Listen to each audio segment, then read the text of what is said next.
কুয়াকাটায় নির্মাণাধীন marine drive সড়কের নিম্নমানের কাজের প্রতিবাদে এক অভিনব কর্মসূচি পালন করেছে কুয়াকাটা স্টুডেন্টস অ্যালায়েন্স। বুধবার সন্ধ্যায় সড়কের ওপর সাদা কাফনের কাপড় বিছিয়ে তারা প্রতীকী জানাজা নামাজ আদায় করে। অংশগ্রহণকারীরা জানান, কোটি টাকার প্রকল্পে নিম্নমানের কাজ কোনোভাবেই গ্রহণযোগ্য নয়।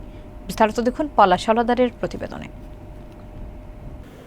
পটুয়াখালীর কুয়াকাটা সৈকত সংলগ্ন নির্মাণাধীন মেরিন ড্রাইভ সড়কের কাজ নিয়ে ব্যাপক অসন্তোষ সৃষ্টি হয়েছে স্থানীয়দের মধ্যে।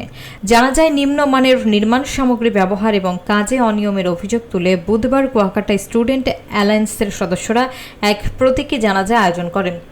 সন্ধ্যায় মীরাবাড়ি সংলগ্ন পয়েন্টের পশ্চিম পাশে সড়কের ওপর সাদা কাফনের কাপড় বিছিয়ে তারা সড়কের আত্মার মাগফিরাত কামনায় নামাজ পড়েন বলে স্বেচ্ছাসেবীরা জানান। নামাজ শেষে মিলাদ এবং দোয়া অনুষ্ঠিত হয়। পরে স্থানীয়দের মাঝে মিষ্টি বিতরণের মাধ্যমে কর্মসূচি শেষ করা হয়। অংশগ্রহণকারীরা বলেন, সরকারি বরাদ্দে কোটি টাকার সড়ক প্রকল্পে নিম্নমানের কাজ হওয়া দুঃখজনক এবং এটি কোনোভাবেই মেনে নেওয়ার মতো না।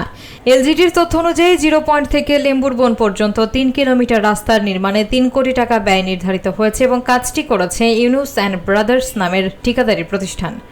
স্থানীয়রা অভিযোগ করেন, মাটির বদলে লবণাক্ত বালু ব্যবহার, কম খোয়া দেওয়া এবং নিম্নমানের উপকরণ ব্যবহারের কারণে নির্মাণের মান নিয়ে প্রশ্ন উঠছে।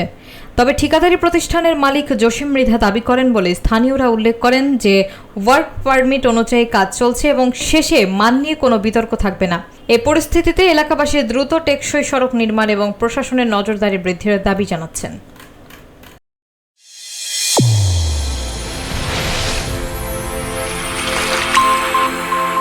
চ্যানেল A1 হৃদয়ের স্পন্দন।